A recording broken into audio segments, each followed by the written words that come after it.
Lightning comes in many forms, and we're not talking about the typical bolts we're used to seeing. Have you seen this type of lightning before? Not many people have, for it's very rare. This is called a sprite. This elusive type of lightning can only be found high above the clouds of a thunderstorm, at around 50 miles up in the atmosphere.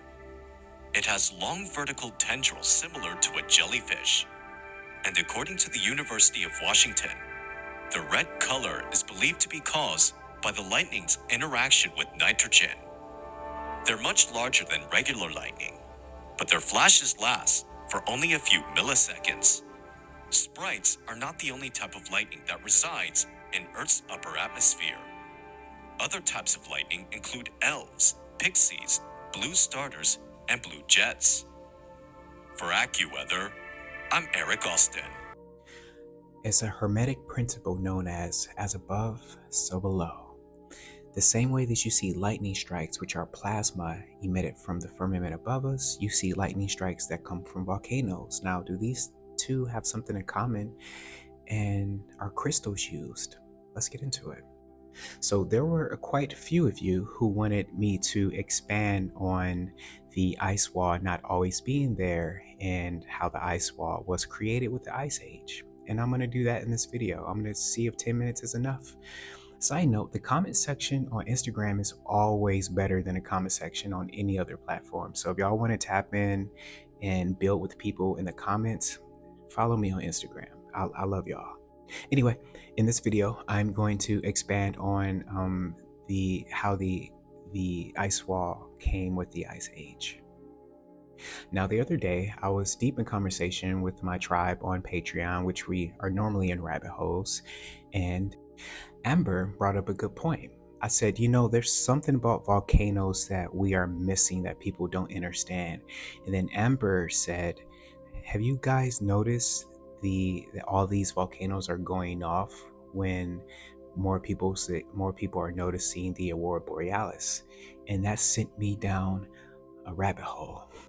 From BBC News, volcanic origin for Little Ice Age. This is from 2012.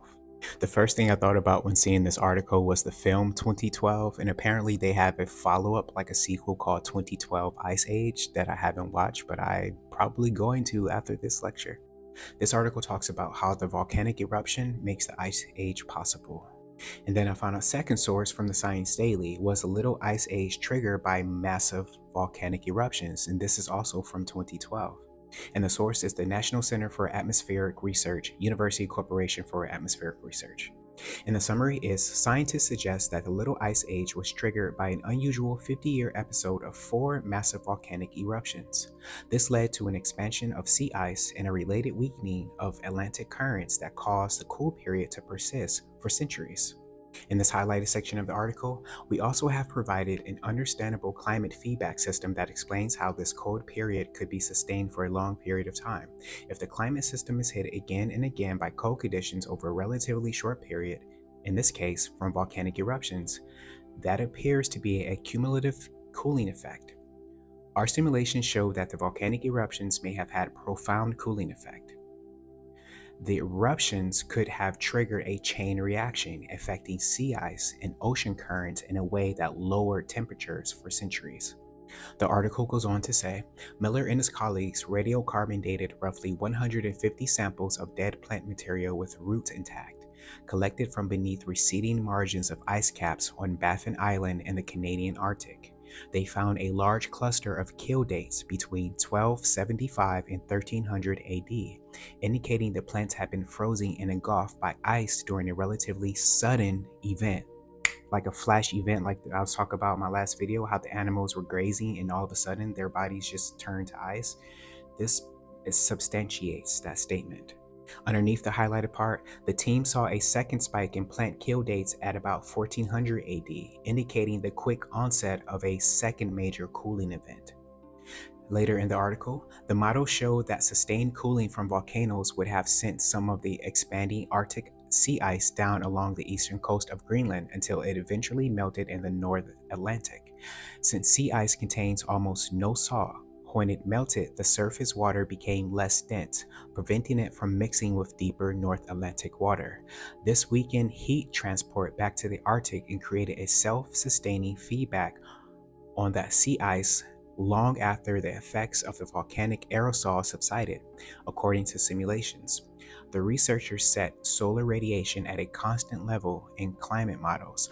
The simulations indicated that the Little Ice Age likely would have occurred without decreased summer solar radiation at the time, Miller says. From another science article, the last phase of the Little Ice Age forced by volcanic eruptions. Now, from this article, I just want to point out the highlighted section here. The cause appears to have been massive tropical volcanic eruptions, which spewed tiny particles called aerosols into the atmosphere. While suspended in the air, the aerosols reflect solar radiation back into space, cooling the planet below. I'm not going to talk about outer space. The cooling was sustained after the aerosols had left the atmosphere by a sea ice feedback in the North Atlantic Ocean. The researchers believe expanding sea ice would have melted into the North Atlantic Ocean, interfering with the normal mixing between surface and deeper waters. This meant the water flowing back to the Arctic was cold, helping to sustain large areas of sea ice, which, in turn, reflects sunlight back into the atmosphere. The result was a self-sustaining feedback loop, almost as if it was orchestrated by an intelligent system. And then I started to think, now, is this something that we can gauge in our current existence? And I thought about the Tonga explosion, because that was a huge explosion, one of the biggest in our history, right? The Tonga eruption, how its impact spread so widely and violently. Now, this article was from January 18th, 2022. So logically, I was like, okay, if this happened in January of 2022, let me see what the winter was like after this eruption. Another storm on the way after record-breaking temperatures, right? Another article from February of 2022. Record cold, another chance for snow in the Seattle area expected this week. Now, I don't know if some people might see this as a reach, but I definitely believe that the two events are linked. The record-breaking cold temperatures and the volcanic eruption known as the Tonga eruption. From March of 2022, North America just saw its coldest meteorological winter in years, right after the Tonga eruption. And I believe there were other eruptions happening around the same time. Now I'm thinking, like, side note,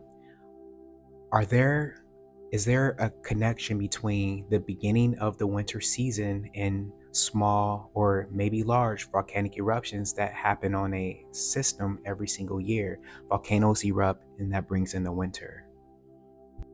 Side note, you should really check out this book, The Hidden Messages of Water, because I then started to think, well, since water is intelligent and it has memory, then it will get used to building up these snowflakes and building up these weather conditions every year like a timer. Look at that beautiful water crystal. Like, how can water form that if it wasn't intelligent? Anyway, so naturally, going from my last video, I started to think, are crystals involved, right? Because I personally believe like all of this is ran by artificial intelligence. So are crystals in volcanoes? And volcanoes erupt, they say, because of like convection, right? And how the magma heats up, and when the magma is heated up, then it's called lava. And then I start to think about electric convection. Like, you can buy an electric, convection device from Best Buy or Amazon. And are the tectonic plates the same as like electric plates? When you go to the hospital, I think it's called a defibrillator, when they try to bring your organs back to life, it's like charge, boom. And so I started to correlate though the plates that you use to bring somebody back to life with the tectonic plates, and are they similar? And if so, can you just charge the tectonic plates and cause a volcanic eruption, okay, with using crystals? All right. Okay, so this comes from Science Mag. We can tell if we expect to see new pulses of, or if we expect the magma to sit there and degas, and we can start to work out what signs we should be looking out for and monitoring data to predict eruptions. Then it starts to talk about crystals, which piqued my interest. I'm running out of time, so go to part two.